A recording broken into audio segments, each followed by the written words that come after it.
Hello, everyone. I'm so happy to have you here in person now. It's for me really exciting because it's the first talk I'm giving after 1.5 years, and with such a great panel, and with you here, and also with the great audience, which is hopefully looking now at the video online. Thank you so much. And I would really like to encourage everyone that we have got a vivid conversation. So we tried in the beginning to have this a bit different concept-wise. So we wanted to go in the audience, and the audience is coming here. But then on the other hand, we said, okay, with Corona restrictions, we cannot do this now. So maybe we still can somehow find the way that we can all engage and also take part in on this topic. I'm Carina, and I'm part of Fashion Revolution Germany and also part of the Fashion Open Studio team. And I'm very looking much forward to the talk about revolution. Will technology save us? If we look in history, what has changed with technology, you can also ask the question if technology caused the problems which we are facing right now. But today, we want to get inspired by these people here who actually use advantages of the modern technology to help changing the way we look at fashion. And before we start, I want to quickly introduce our speakers here. So on my left is Orsola de Castro, co-founder from the Fashion Revolution campaign, the world's largest fashion activism movement, which is driven by digital social media actions linked with offline events. It's happening right now in over 90 countries. She's also the author of the book Loved Clothes Last, and I don't know of how many other things which she initiated. And the second speaker is Sophie Tendai Christiaens. She's the advisory board member of Fashion Revolution Zimbabwe, and that's how she came here, because we are linked to each other, and then we found out that she is incidentally in Berlin, and we asked her to be part of our panel. She's the co-founder of SEWN Africa, the circular and regenerative design and education center in Africa. And besides her is Dr. Monika Hauck. She's the founder of Repair Rebels, a digital craft startup. And with her venture, she wants to make fashion repairs as easy as online shopping. And next to her, last but not least, I would like to introduce Dr. Karsten Pufahl. He is a postdoctoral researcher and project leader at the Institute of Optics and Atomics Physics at Technical University, Berlin.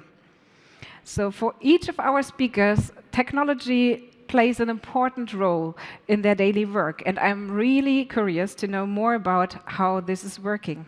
Orsola, when you started the Fashion Revolution campaign, were you aware of the power you could unleash with the global fashion activism and the digitalization through the social media? Really, no. So I'm a crochet lady, and I make clothes, and everything for me was about hands and technology. I probably even refrained from pressing buttons at the time. But social media, I was always curious. I diarized it. It's a way of communicating, and I am an arch communicator. And so when Fashion Revolution started, we knew that obviously we had to get in with the times and stop being so granny and just get in with technology. It was weird. I mean, there was like a room full of adults and we were discussing hashtags. It felt a little bit like Monty Python. But nevertheless, for us, social media was 100% what drove us as an organization. And I have to say that everything that we've done has been this mixture between very instinctive, very old, very felt, but married with what we can use right now. We couldn't run a 90-team organization if we weren't connected with buttons and waves. We couldn't get the information from our followers if that's not how we were communicating. The Fashion Transparency Index is all mixing ancient, instincts with very modern technology. So for us, it's been pivotal, and I'm sure we'll talk about it later, but I think that it has a huge role in bringing back things that potentially we may think we have forgotten, and technology will be a new way of remembering that we know them. Wow, yeah. That's also what I so much appreciate about the Fashion Revolution campaign, that it links people from all over the globe. It doesn't matter where you go. If you go in a country, you have a look online, where is there the head of Fashion Revolution, and then you're in the scene already. It's amazing how this power has such a power, and also gives a face to the workers behind the products. It's through social media it's possible that we link each other together. And that's how, as I said already before, that's how Sophie joined here. And my question is to you now. How are you connected to technology? Can technology transform societies to become more sustainable? What do you think? I mean, I'm an optimist, hopefully. We were talking about optimism and pessimism earlier. But I also think that boils down to what we perceive technology is and how we define it. And if you kind of deduce it to the simplest definition of the term, of it being a way to use different knowledge systems to create a solution to a problem, then yes. And I speak purely from my context, which is Zimbabwe. I refrain from speaking about Africa as a monolith, because it's not. But 60% of the world is still offline right now. So digital technologies, specifically from my context, they are very useful to some people, but not to everybody. And biotech and different types of technologies are also not accessible to the whole population. But then if you look at what's happening on the ground in communities, I mean, there's a huge circular movement of, okay, how do we make products circular? How do we make things regenerative? How do we upcycle, how do we recycle, and how do we go beyond that? And there's a lot of communities that have been doing these practices for years, for different reasons. One of them being poverty, one of them being that they've just learned it from their grandmother, who's learned it from their grandmother, who's learned it from their grandmother, and they know how to regenerate items. So the concept of waste is minimal, and if we start looking at technologies or those knowledge systems as technologies, then for sure I definitely think that it's a way forward. But we can't dismiss them as technologies purely because they're not coming from a mechanized process, or they're not coming from an industrialized process, or they're not coming from a formal education system. They're coming from communities that are sustaining themselves on a day-to-day basis. So if we can kind of reconceptualize how we look at technology, I think that's a way to make it more inclusive, and I think it's a huge way forward.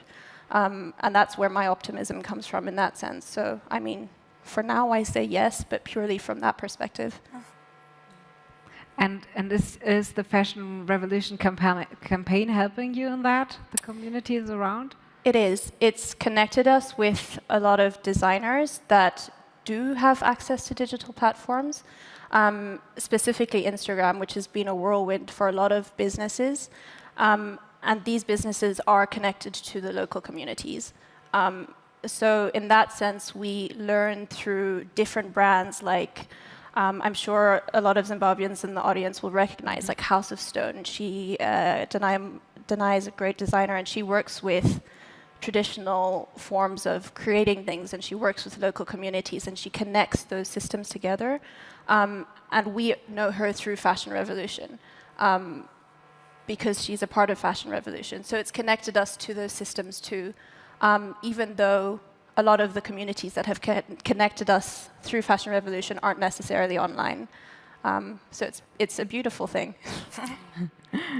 Yeah, great. And Monika, you have set up a digital platform, Repair Rebels, which helps to connect also the people. And at Repair Rebels, you can order your clothing repairs online and make it as easy as online shopping experience. How do you want to achieve this? And in which point are you right now? So maybe taking one step back, the reason why we decided to find Repair Rebels was really because we realized that fashion industry doesn't use technology that much, right? I think we have to admit that there are more people on the planet who have cell phones but don't have access to sanitation. We are at the stage where we are exploiting or exploring space travel, but we're still producing clothes the way we were doing 100 years ago, right? 100%. So I think technology has always been there, but fashion industry was just not using it in the way maybe it could have been doing it, right? And being part of Fashion Revolution movement, I'm representing Düsseldorf for over 4 years already. So really being part of this family, this huge family, and I think also thanks to Orsola and Carrie. So I think it was not the technology which made the movement spread around. It was really the business model you took, because you were really open about it, right? You put all the resources online. And I remember the way we started in Düsseldorf. It was my friend who was a banker and me still a researcher, and we were like, okay, let's put Fashion Revolution event together. And we're like, okay, let's design a poster. How do we design a poster?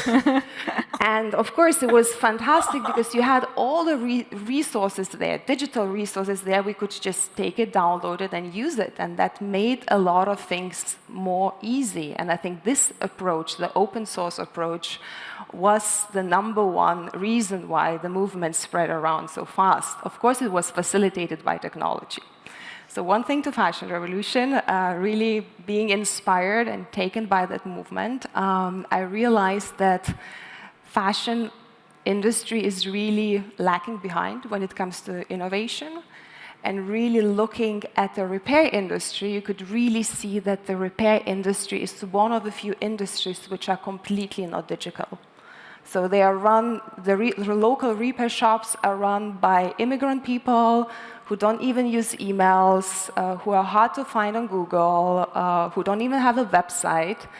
And like Orsola says, the most sustainable garment is the one that you already own. I truly believe and live this ethos, right? But it's so difficult to repair clothing, right?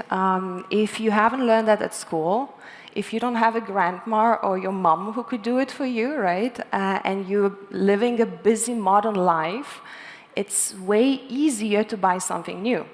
First of all, it's very cheap to buy new, but also it is very, very easy to buy new. And this is our motivation. It came, we said we want to make repairing clothes as easy as buying new, because only so we can motivate people to repair more.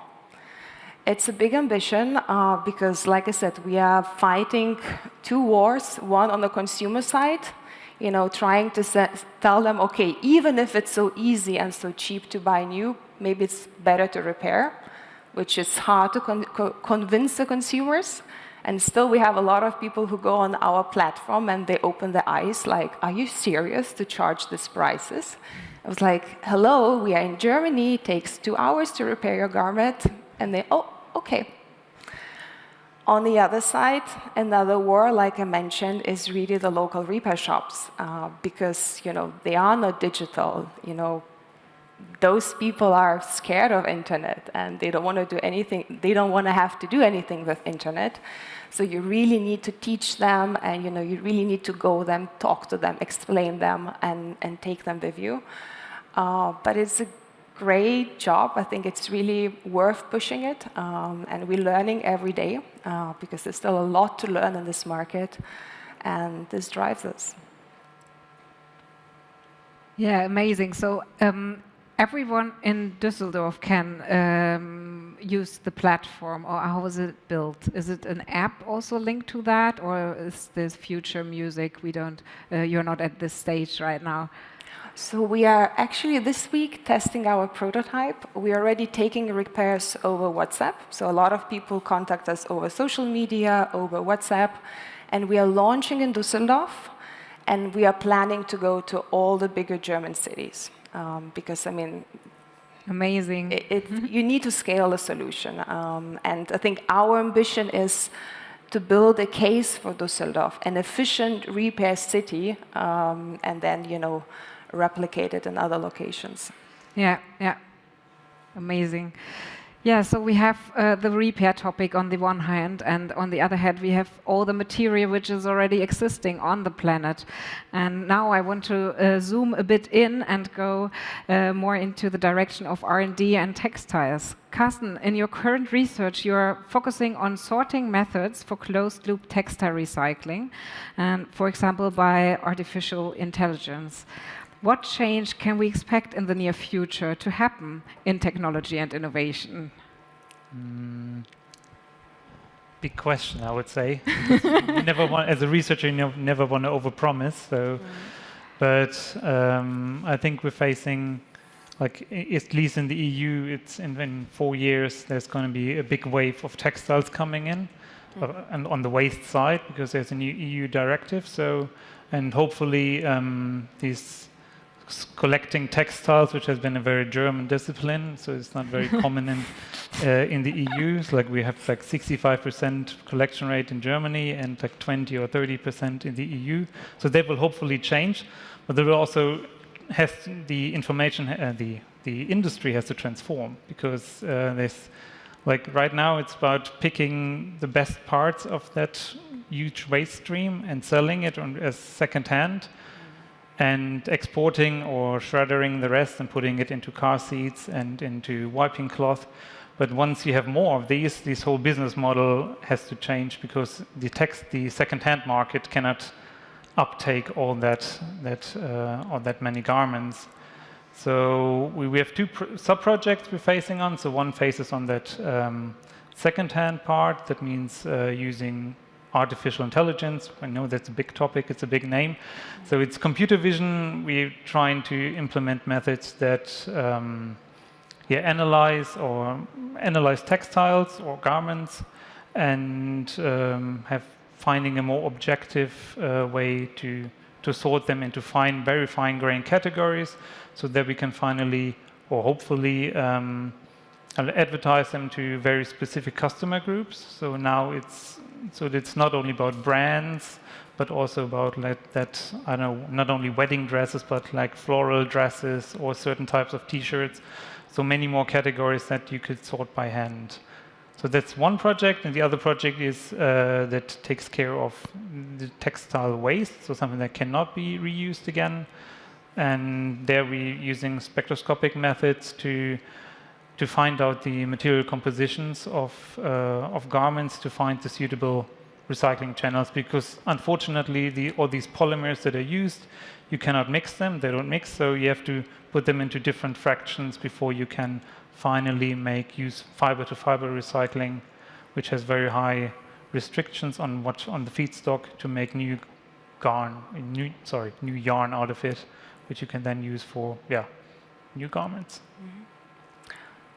So that sounds really interesting. The question is also, how can we use it? No, how is the system developing? Because we have so much waste, so much material, and the people they need to change also their behavior, I think. Are you positive about the future in this direction, that these technologies can help us to solve the problems which we have? Not sure. Yeah. So at least I can say that technology alone will not do it. So that's when I first read the title that you sent me. There's like, is technology going to save us? I was immediately going, no, it's not going to save us, for sure not, because as you said, technology brought us all these problems of exploiting resources, exploiting the planet, and in the first place. So it has been the tool to do all this. So why should it just turn around and do the opposite now? So I think that's unrealistic. But so the technology is, I think it's a tool that society or civil society can use, and we can make good use out of it and we can make bad use of it. That doesn't mean that technology is always neutral. I mean, there's definitely bad technology, and there's technology that has a bad purpose in mind, but it's up to society how to make use of it. And so that's where the campaigns like these come into place. And well, I think the overall consumption has to go down. It's not only that recycling. Now, once we have this the circularity system, and then we can consume as much as we want. That's not going to happen. Never going to happen. Absolutely, I really couldn't agree more. So there is this kind of panacea that, you know, everything will be recycled at some point, but anything that is born of excess will have a massive, footprint. So it is really about slowing down first, and then, I mean, for me, technology is, again, we invented it, so why should it save us or put us into further danger in many ways? But there is a risk that we inject things that we don't really understand, and so we don't really know how we will be saved or maimed by it. So for me, technology, what's interesting right now is that connects us to who we are. You know, when I speak about the Fashion Transparency Index, this idea of having traceability, 50 years ago, 60 years ago, these were connections we made without the use of technology. I mean, we knew that, you know, if you bought a pair of Converse, they had to be made in the USA, or they weren't Converse. And same with wool coming from Italy, and tailoring, though, being in the UK. So this understanding of our supply chain, it's something that we've lost. We've gigantified, and technology in many ways is going to help us to map it. But it's nevertheless our curiosity that needs to create that map and the reason for that map to be in existence. However, going back to Monika, and we could be on a repair, you know, love fest here for, you know, a good few days. But this is what interests me, to use technology in ways that, you know, they make us remember things that we already knew. And in that sense, I feel that we can really make big changes with small art, but always with the understanding that it's something that we need to tailor to us and tailor to a good use rather than a negative use, because it's so plain that we've done them both. And I've been, you know, in this, particularly this repair conversation, I've been begging every single fast fashion store to put cheap and affordable repair stations in those stores. So anyone that's watched a talk of mine will know I'm doing it again. Primark, Zalando, Boohoo, Topshop's gone, but H&M, Zara, repair stations in your stores, available, as affordable as the cheap clothes that they produce. But that's just the end. At the very beginning, it's slowing down and paying your workers and respecting the supply chain. Yeah, yeah. But that's really about changing the business model. Of right? course. It's not about technology, it's really about the business model. The same thing with transparency. You know, we need fashion brands to want to be transparent, right? Yeah. Fashion industry is a very secretive industry. I met so many even sustainable fashion brands here at the fairs a few years ago who would not like to tell me where are they producing because they are scared or other reasons, right? So really the industry needs to want it. And then we can use technology, which can be a powerful tool. The same with repairs. I mean, the industry doesn't want that. I mean, we've been approaching social media influencers asking to support the campaign, and we've been told very honestly, we are living from selling, not from repairing, you know? So that's really, you know, we are against the classical business model. Absolutely, and in fact, I recently put a post on Instagram, probably the one that was the most controversial of anything I've ever done, but so for me, when people say I support, you know, garment workers, but their product is shit and fast fashion, you might as well just throw it in the bin. This has been one of the most dangerous narratives that we've been, you know, perpetrating for the last 25 years. And disrespectful to the people who make our clothes. The fast fashion brands have been swimming in joy each time we say don't repair. And at the end of the day, everything ought to be repairable. And, you know, it goes back to knowledge. And technology can help us with that knowledge. I mean, I tell everybody, whenever you buy something, turn it around, pull any string that's, you know, falling apart, and see how products are being made. And I do believe that, you know, that really showing and leading by example and making repair available everywhere is really, very important, as is learning from those places in the world that haven't lost it. Because in India, for instance, in Africa, again, I'm sorry, I'm speaking, generalizing here, in Southeast Asia, the mending is still, really autochthonous to the communities. And it's us that have lost it and need to technologize it back into our lives. Yeah, and also going back to the beginning, because like you said, repairing is an important part of the process, but looking at the beginning of that process and being like, I mean, you see a lot of brands right now where recycling and upcycling and all the bicycle formed of restoration has become their brand. So it's, we upcycle, we do this, which is great, but it's one part of the problem, and we have to look at, okay, well, how do we move towards an ecosystem in a way where we don't need to recycle, we don't need to upcycle, or that becomes inherent, where waste isn't the predominant issue, but it's just a part of our ecosystem. We hear over and over, waste is a design flaw. But we can keep saying this, and we can keep saying this, but if we don't start using technology, or we don't start adapting our design process in a way where we constantly have to figure out new ways to recycle, as opposed to knowing what that recycling process is going to be when we design the product in the first place, then it's going to be a very long road.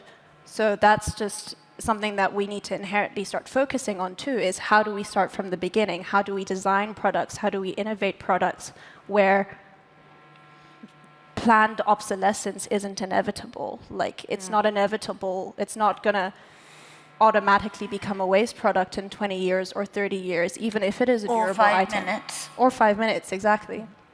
So that's also an important part of the solution and the things that we need to start thinking about. Or by the time, you sell something. I think it's really extended producer responsibility.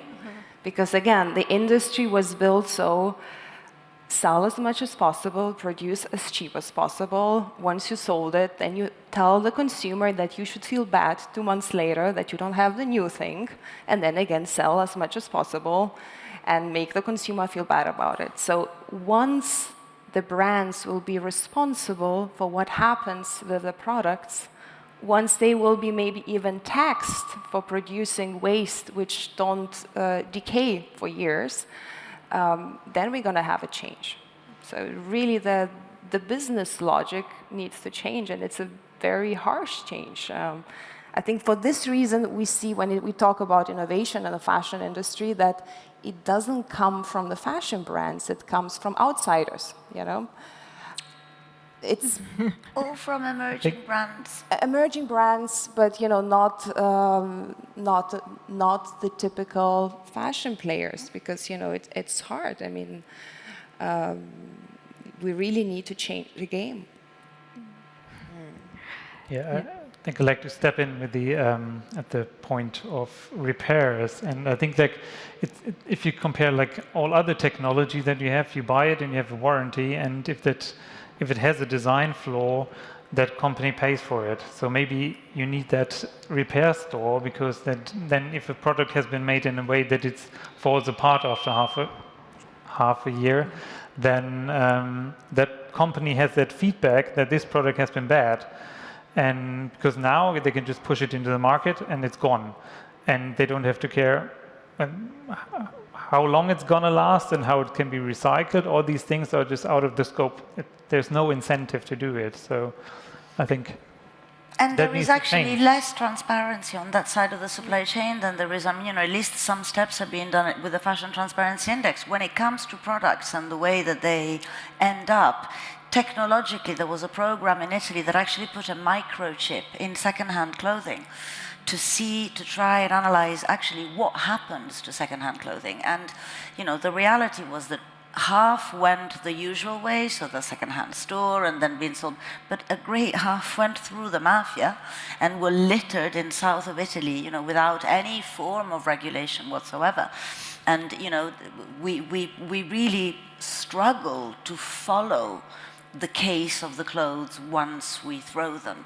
That's why I think, the technology particularly in this case, we need to think about longevity, what we can actually do as people before we rely on the kind of technological. Yeah, that's also about raising awareness, no? What the Fashion Revolution campaign and through also the digital media that is possible right now, that we can share this knowledge and everyone everywhere in the world can read it. I had one question to Karsten. How much of the sorting is being done by hand and by the machines? All of it is done by hand. Okay. So far. Yeah. There is no channel that brings it reliably to fiber to fiber recycling, because it just whole business model is not yet set up. So this will evolve over the next years. But so far everything that you throw in the container is taken by humans and then sorted into different fractions. The waste has been taken out because there's a lot of waste in it, and it's all human labor. When do you think it's going to change, or are there enough technology? I always say that we're planning on a semi-automatic system, so it will always involve humans, because that is like a textile is from the morphology it's not, no machine can so far unfold it, and it's just very difficult. And humans are quite good in unfolding and looking at textiles, and they can say, okay, this smells a bit bad, this is wet, this is stained, so this is something the machine is very difficult for it to do. So there will always be humans involved, I think. Again, a massive labor which we as consumers are not aware of.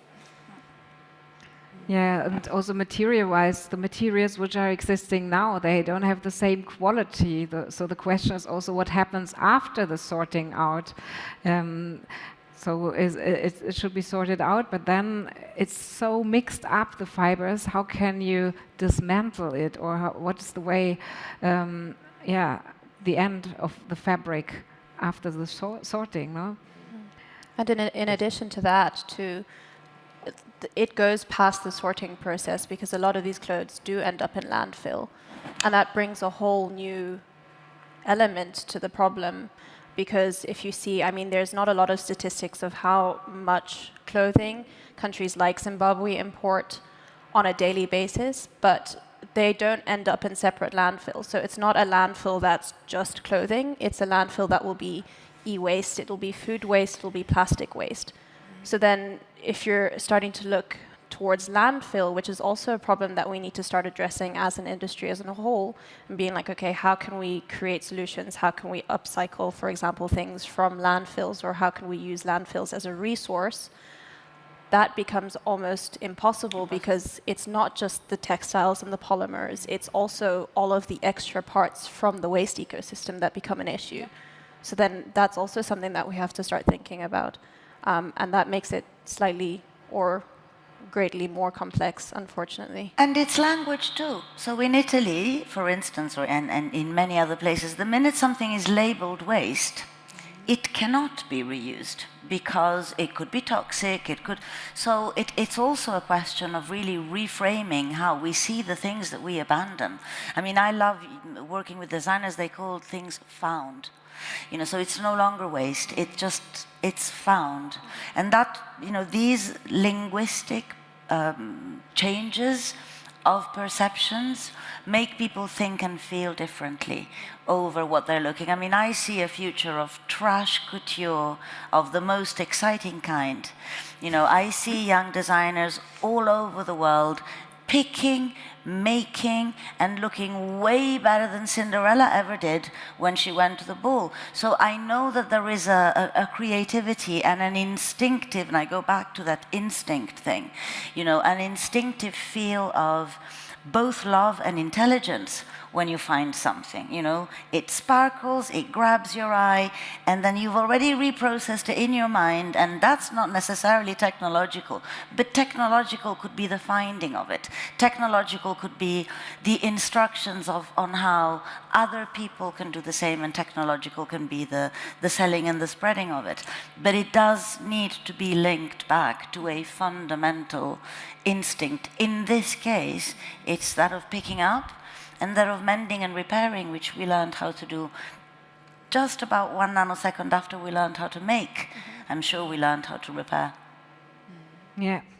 So I would like to open now the discussion a bit also to our audience and maybe also to our digital audience, because we have also the live stream. I don't know if there came in some question over the comments online, or maybe here in our audience. Do you have some questions to our panelists? Or is all clear to you? Or maybe you want to add something here in the front?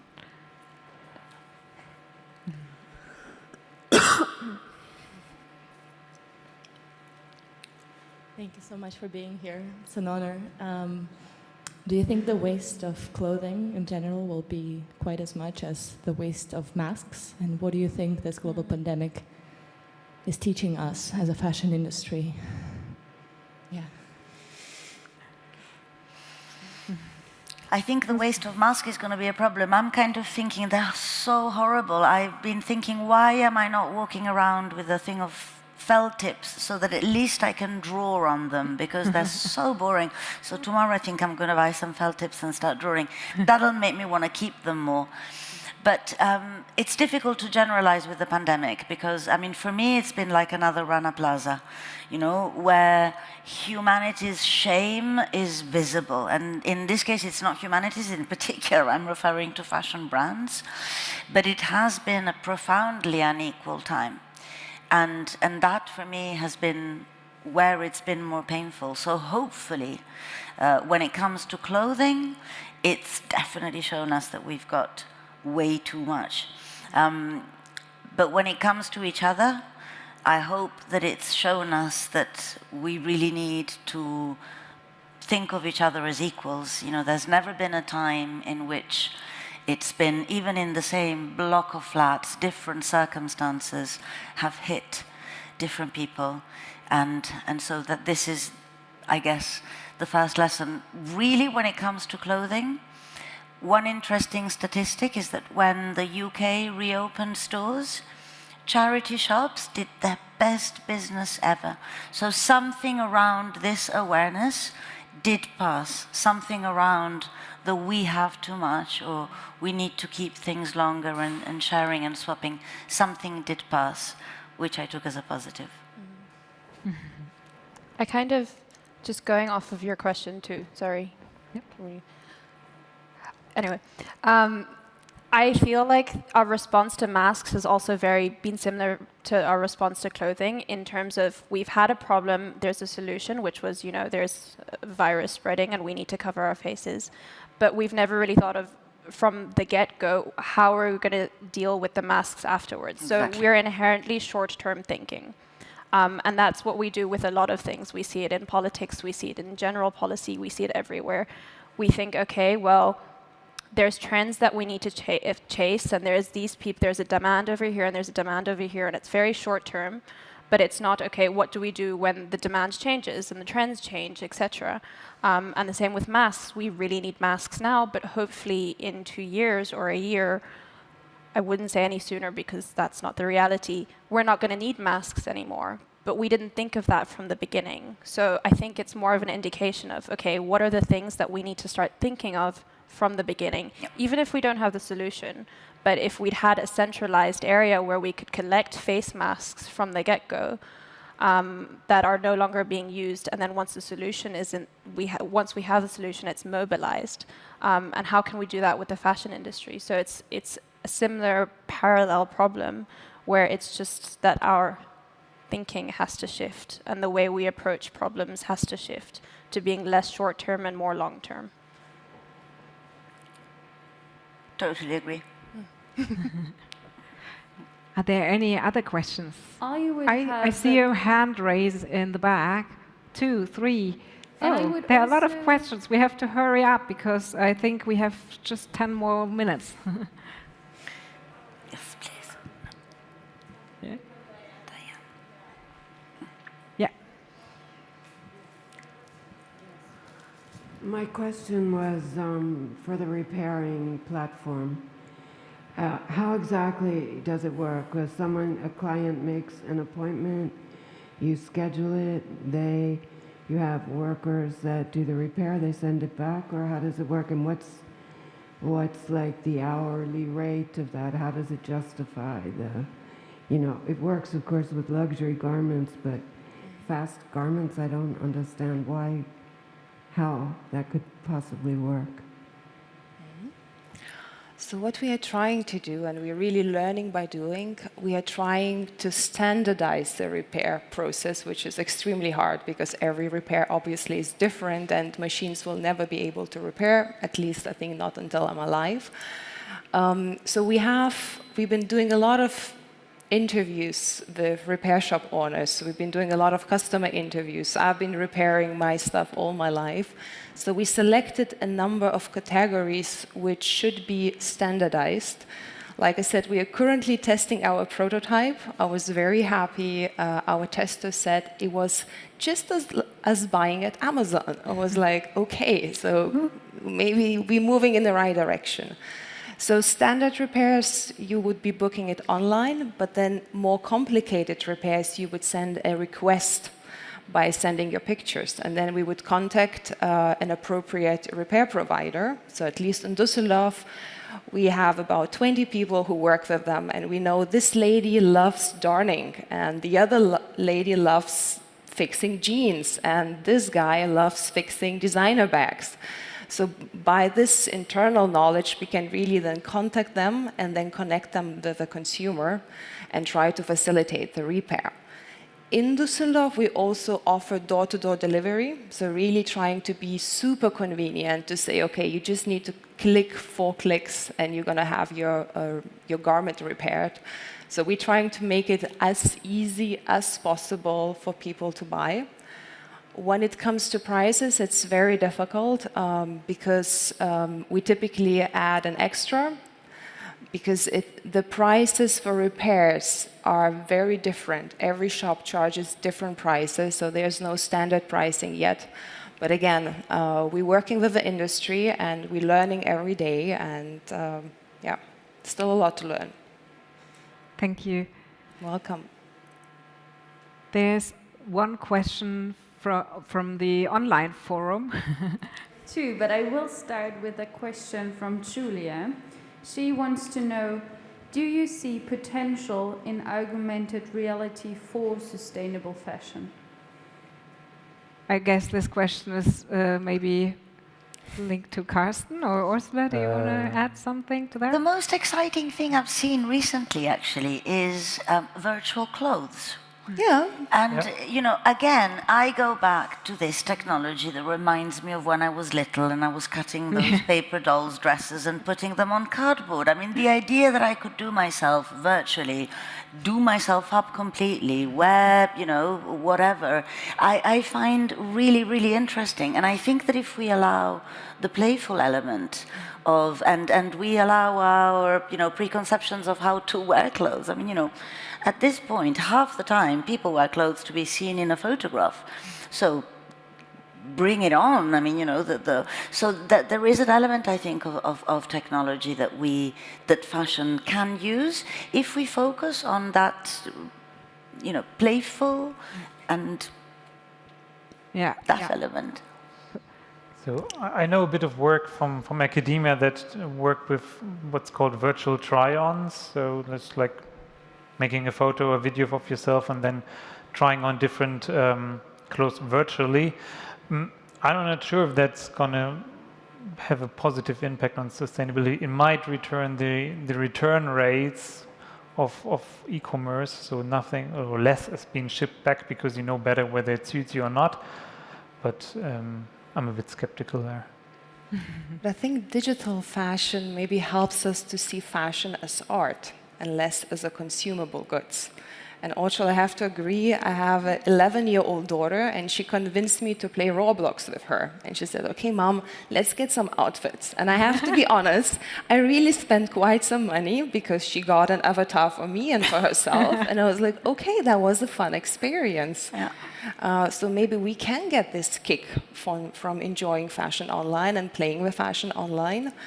And I think there, really, the creativity will be thriving, not the people who have the cheapest prices. But I think for the, a case in point for the young fashion open studio designers who, sometimes we know the fashion industry is, monopolized by, oligopolized by a few brands that have an absolute, they've invaded every single possible space, making very difficult for our cohort, for instance, to really find, their customers and their audience. So I wonder for them, for the more creative ones, the idea that they can sell something very real, very made, very beautiful, but at the same time go completely wild and bonkers and sell something that doesn't actually exist. But it is nevertheless a fruit of their design signature and their, creativity. In that sense, I think it's interesting. But I do agree with you. I've seen a lot of stories around, diminishing returns, trying on, the sampling, and I don't necessarily feel that we're there in a consistent way yet. Yeah, one more question from the audience. It's about digital fashion. Is digital fashion going to slow down production or instead adding up a new product category for brands to exploit? Depends on the brands. I mean, for some brands, it will always be an addition. I mean, we are seeing mainstream brands now, they will be making money from secondhand. I mean, that's the mentality, as Monika was saying. Switch the mentality and maybe it'll be, a different way of experiencing fashion. But while business is exclusively about growth and scale, then we've got no chance. I mean, one of the things that I think, I'm going to say it now, but Fashion Revolution does believe in a fashion industry that conserves and restores the environment and values people over profit and growth. I think with that mentality, we can start moving forward with digital, with all sorts. But without that mentality, then everything is going to be for the growth and the money. Yeah. So that's a good ending word already, but we have 2 more minutes and maybe one more question to answer because I see some more hand raisings. I don't know if we make every, but maybe over there. And now is 21st century, and it is the future, and gives it more vintage clothing and high-tech clothing it is, and vintage clothing and some or many vintage clothing.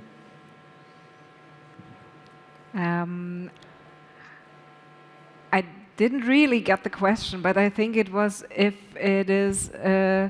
it's more vintage clothing in regards of new clothing. No, and dandy like.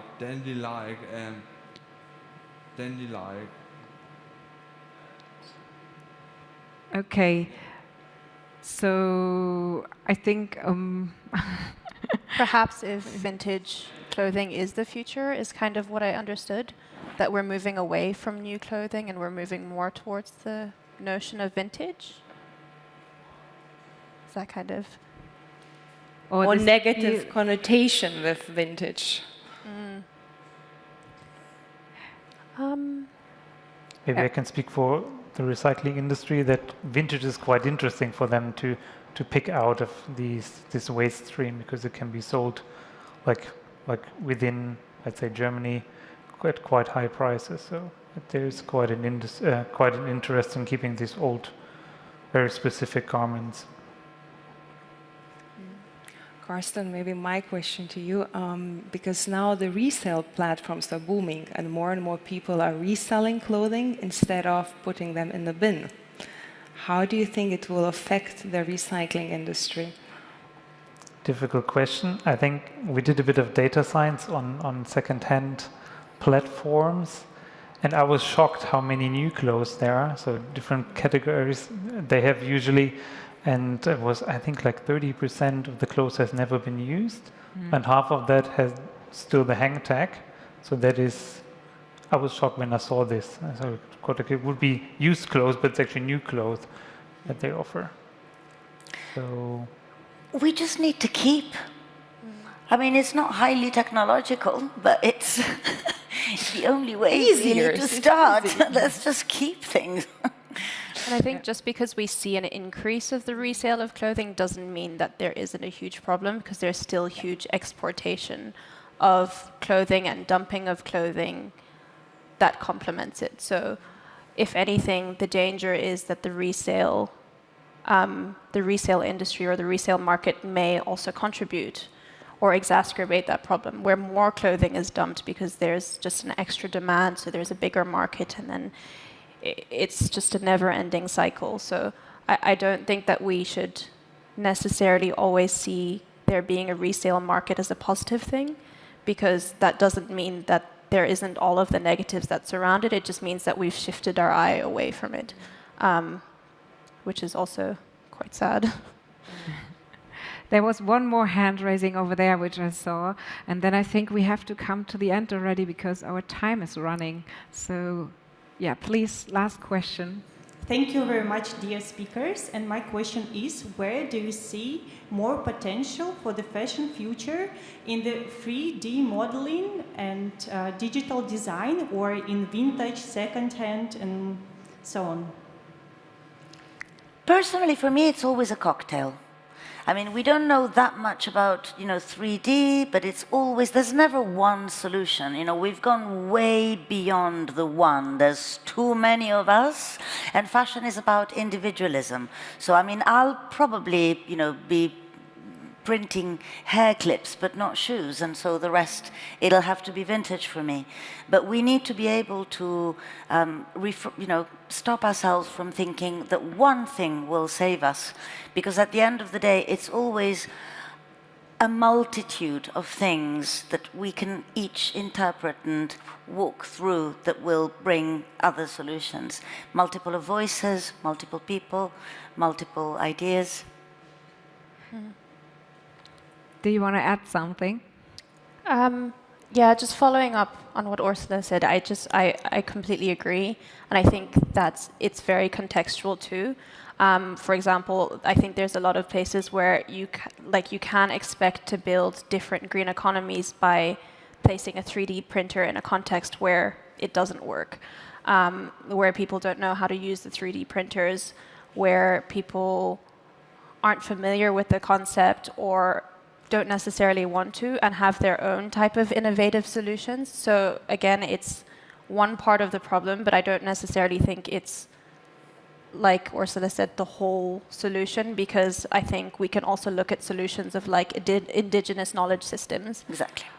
Or decolonizing the notions of technology is a huge start to opening lots of opportunities to explore how to mitigate the effects of the industry.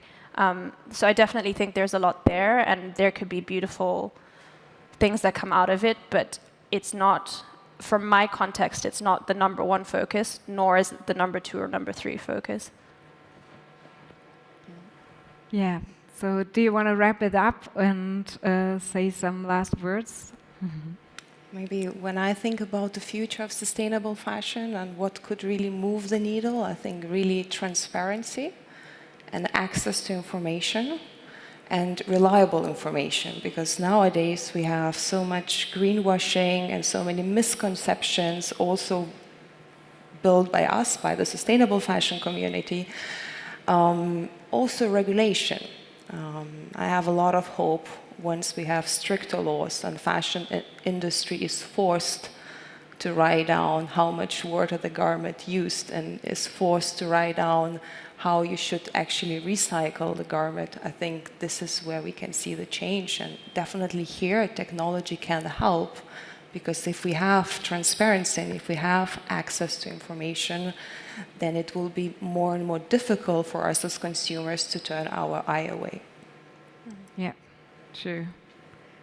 Karsten, some last words, then we close the talk. I'm all in from the transparency because I think this, what I said earlier, that there's no feedback in the system of design, that we need to, well, customers need to know how long this product lasts, and this longevity, I think, is a very important thing that needs to be, well, it needs to be implemented, so that's important to me. Yeah, thank you. Thank you so much. It was so inspiring listening to your projects, to the links to technology, and also being here with you face to face and not just digital. It was really a pleasure. Thank you so much.